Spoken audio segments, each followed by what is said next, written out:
Olá, desenvolvedores e desenvolvedoras. Nesse vídeo nós iremos tratar de um dos assuntos mais comentados hoje quando a gente fala sobre desenvolvimento de sistemas, desenvolvimento de softwares, que são os microserviços. Nós iremos abordar o que são microserviços, as suas aplicações, vantagens e desvantagens. Mas antes de fato entrar sobre microserviços, nós iremos falar um pouco sobre a arquitetura monolítica. Pois bem, o que são essas arquiteturas? Arquitetura monolítica. A arquitetura monolítica é quando eu tenho todas as funcionalidades de uma aplicação dentro de um serviço. Todos os módulos ficam acoplados e acessam o mesmo banco de dados. Em alguns casos, é melhor do que os microserviços. Bom, esse é o nosso conceito de arquitetura monolítica e que é bem difundida e bem utilizada hoje. Quando eu tenho um serviço em que eu tenho várias funcionalidades e essas várias funcionalidades utilizam o mesmo banco de dados. Então imagina que eu tenho um ERP e nesse ERP eu tenho os módulos de PCP, compras, vendas e faturamento. E esses módulos utilizam um único banco de dados. Então essa é uma arquitetura monolítica. Eu não deixo de ter serviço. Eu tenho para cada um deles um único serviço em que tem essas funcionalidades. Essas funcionalidades utilizam o mesmo banco de dados, tá certo? É muito difundido esse tipo de arquitetura para desenvolvimento, quando a gente fala de separar tecnologias, né? Imagina que eu tenho esse serviço e posso desacoplar ele do meu banco, eu posso colocar esse serviço funcionando no AWS e o meu banco de dados no Windows Azure e a minha aplicação lá no meu browser em outro servidor. Então eu tenho isso bem desacoplado, eles funcionam bem entre si e eu não tenho a necessidade de ter todas essas tecnologias dentro de um único serviço ou dentro de um único servidor, tá? Bom, essa é a vantagem dele. Então, é uma arquitetura em que eu tenho as minhas frentes bem desacopladas, né? Bom, qual que são as desvantagens? Aí a gente começa a pensar um pouco sobre a desvantagem da arquitetura monolítica. Uma das desvantagens, e a que mais chama a atenção, é a questão da disponibilidade. Imagine então que eu tenho que aplicar uma manutenção no módulo de compras. O que vai acontecer? Eu vou ter que parar todo o meu sistema para poder corrigir um determinado bug ou aplicar uma determinada melhoria na minha aplicação. Um outro ponto importante é a dificuldade de inserir novas tecnologias. Então, quando eu tenho um único serviço, eu preciso dar sequência. O meu software precisa crescer, então eu preciso manter essa tecnologia para que haja uma harmonia em questão de funcionalidade. Tá certo? Então, esse é um conceito muito importante que a gente utiliza no dia a dia, que às vezes as pessoas não conhecem bem a fundo, que são essas arquiteturas monolíticas, onde eu tenho serviço, banco de dados e aplicação, eles comunicam e funcionam bem entre si, bem desacoplados e bem funcionais, tá certo? Bom, quando eu falo de arquitetura de microserviços, aí a coisa muda um pouco de figura. Microserviços é uma aplicação autônoma e independente. Cada microserviço possui o seu próprio banco de dados. Eles podem se comunicar entre si sem ter que saber como foi desenvolvido. Então agora o cenário muda. Eu tenho um ERP com os módulos PCP, os módulos de compra, o módulo de vendas, o módulo de faturamento. E para cada módulo, para cada serviço, eu tenho o meu banco de dados. E o que mais chama atenção é que quando eu tenho a minha aplicação, eu estou dentro do browser, utilizando o meu ERP, não mais eu faço a chamada a um único serviço e esse serviço faz as chamadas no banco de dados, seja para fazer as inserções, seja para executar insert, consultas, atualizações ou exclusões de registro. Tudo agora passa numa camada de microserviço e dentro do microserviço ele, através de uma API Gateway que a gente consegue implementar isso, é quem faz as chamadas dos meus serviços. E a partir das chamadas dos meus serviços é que eu faço essas gravações no meu banco de dados. Então, nós temos aí... O que nós temos de vantagem utilizando essa arquitetura de microserviço? Nós temos uma das principais vantagens, a questão da disponibilidade. E quando eu falo de disponibilidade, eu preciso imaginar, por exemplo, uma aplicação do setor de bancos. Imagina um banco digital em que eu tenho dentro do aplicativo, imagina um aplicativo de um banco. E dentro desse aplicativo eu tenho as rotinas de banco, extrato, limites, transferências. Tenho também as minhas aplicações financeiras, sejam relações, FIs e por aí vai. E tenho outras funcionalidades. Então, imagina que eu preciso aplicar uma correção ou uma implementação no meu módulo de extrato. Isso não vai comprometer, por exemplo, a funcionalidade, a disponibilidade do meu aplicativo. Ou seja, se há um bug, há uma correção sendo executada nesse momento no módulo, e aí eu estou subindo uma versão de correção, a minha aplicação, meu aplicativo, no caso, ele vai continuar funcionando. Por quê? Porque o serviço de extrato para de funcionar por um tempo até que essa atualização seja aplicada, mas o meu módulo, por exemplo, de aplicações financeiras, ela vai continuar funcionando, porque o meu serviço, eu vou voltar no slide anterior, o meu serviço ele não vai ser comprometido. Então, esse meu serviço continua funcionando. O serviço, por exemplo, de extrato, ele precisa ser atualizado e todos os outros demais serviços continuam funcionando.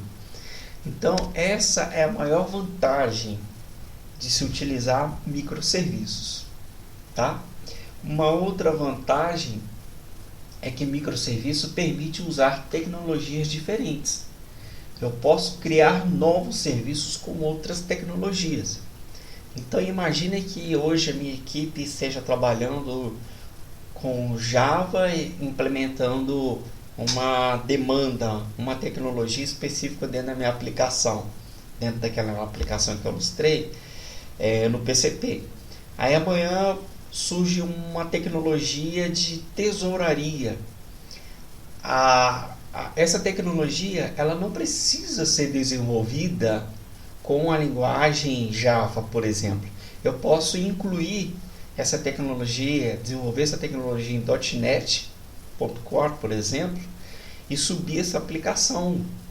Por quê? Porque o meu ERP lá no browserzinho, ele não precisa saber que a minha aplicação foi desenvolvida em C#, por exemplo, em .NET Core.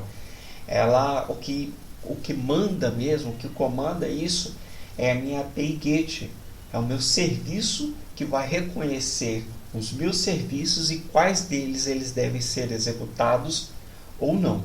Então essa é uma excelente vantagem para se trabalhar com um microserviço.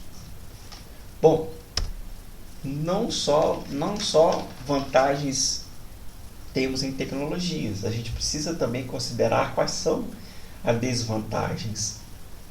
E uma das desvantagens que a gente pode abordar é a complexidade na inicialização do projeto. Quando a gente trabalha com microserviços, não adianta a gente abrir um projeto, começar a codificar um serviço. A gente precisa definir qual vai ser a arquitetura, quais são os recursos para sincronizar serão utilizadas naquele serviço. E quando eu falo de inicialização do projeto, de definição do escopo, tudo para microserviço tudo fica bem amarrado, fica bem definido na API Gateway. Por quê? Porque a API Gateway é que vai reconhecer qual serviço a ser chamado. Imagina na minha aplicação Angular, eu não vou chamar um serviço pelo endpoint dela. Eu vou fazer uma chamada à API Gateway falando que eu preciso utilizar um determinado serviço. O serviço, por exemplo, do módulo lá do PCP. Eu preciso fazer uma consulta do que foi programado lá na produção. Então eu não chamo o endpoint desse PCP. Eu vou chamar a camada API Gateway. A camada API Gateway é quem vai de fato fazer a chamada no meu serviço do PCP. Tá certo? Então tem essa complexidade, sim, de definir o projeto, de saber exatamente como isso vai iniciar. Tá certo? Uma outra desvantagem é que eu tenho deploys complexos. Mas o que é deploy? Imagina que a cada módulo, imagina um RP ainda, falando sobre RP, que eu tenho vários módulos, eu tenho 30, 40 módulos. Quando eu falo de módulos, eu falo de serviços, vendas, compras, faturamento, pós-venda, RH, folha de pagamento, departamento pessoal e aí vai. Imagina que eu tenho esses módulos definidos dentro de um ERP e eu utilizo microserviços. Então, os deploys eles são complexos. Por quê? Porque eu tenho vários serviços.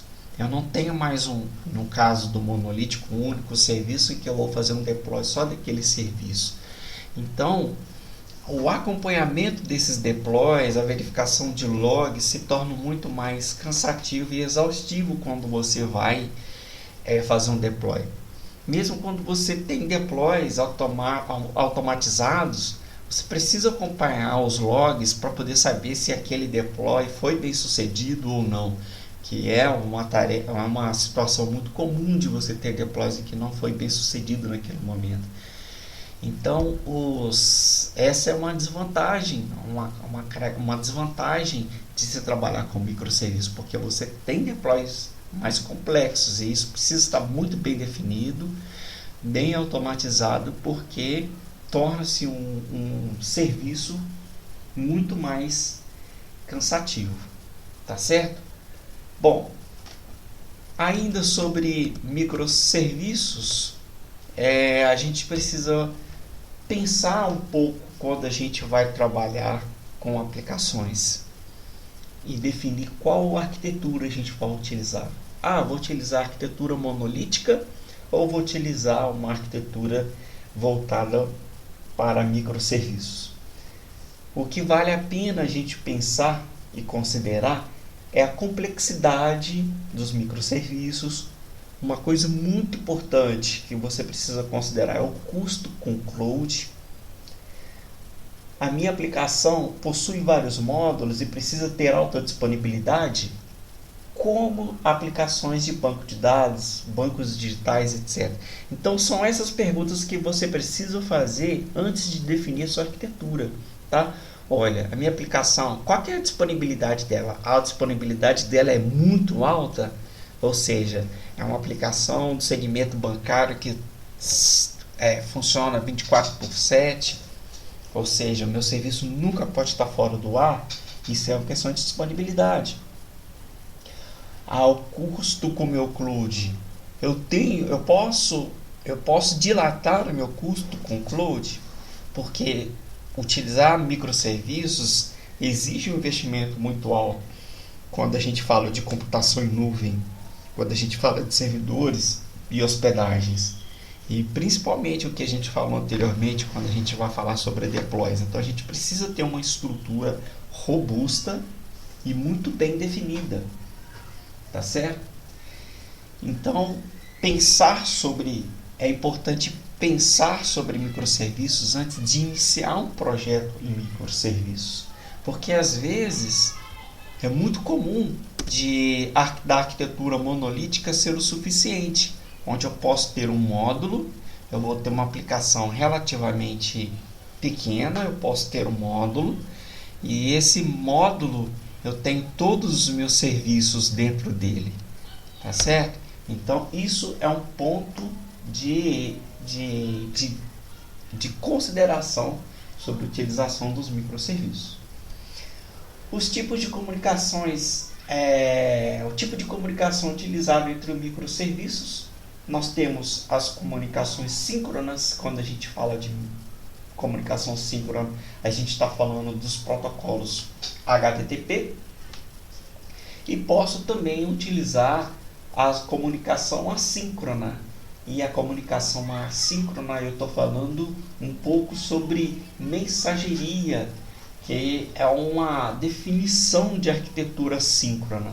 Ou seja, eu faço uma chamada, uma requisição num serviço, e esse serviço vai para uma fila e a minha aplicação fica de ouvinte aguardando a execução daquele retorno de mensagem, se foi executado ou não.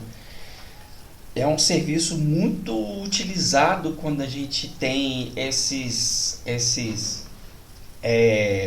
sistemas bancários. Quando eu vou fazer uma solicitação, por exemplo, de saldo, ele internamente utiliza mensageria, porque a minha requisição ela cai numa fila de processamento. Essa fila acontece de uma forma muito rápida, e aí quando o meu serviço é executado, eu tenho um retorno via mensagem que aquele serviço foi executado com sucesso ou se houve uma falha.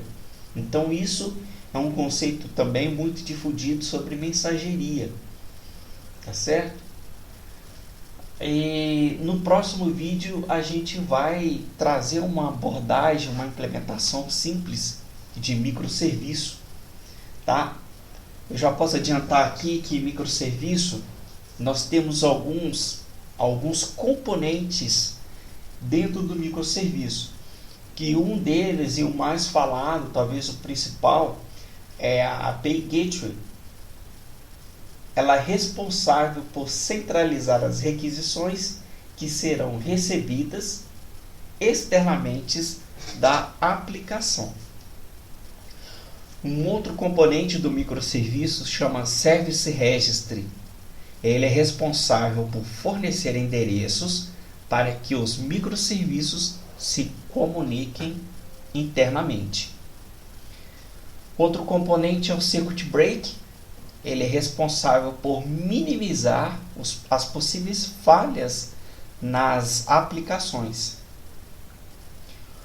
Um outro componente é o componente Config Server, que ele é um centralizador das configurações dos sistemas, né, desses serviços aí.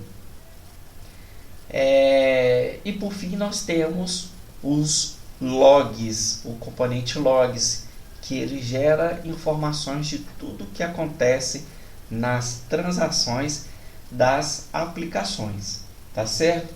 Então esses são os componentes utilizados dentro da arquitetura de microserviço. É claro, óbvio que eu vou ter vários outros componentes, como o Config Server, o Self Investigator e uma série de outros componentes, mas o que eu estou relatando aqui são os principais componentes, tá certo? Bom, é isso que eu queria falar sobre microserviços, e no próximo vídeo eu vou trazer uma implementação sobre utilizando a arquitetura microserviço, e a gente vai ver como implementar isso daí utilizando o Spring Framework. Lembrando que o ecossistema Spring Framework, ele tem uma série, ele tem uma infinidade de implementações já prontas, pré-prontas, digamos assim, de microserviços, tá certo? Espero que vocês tenham gostado do vídeo e até a próxima. Obrigado, pessoal.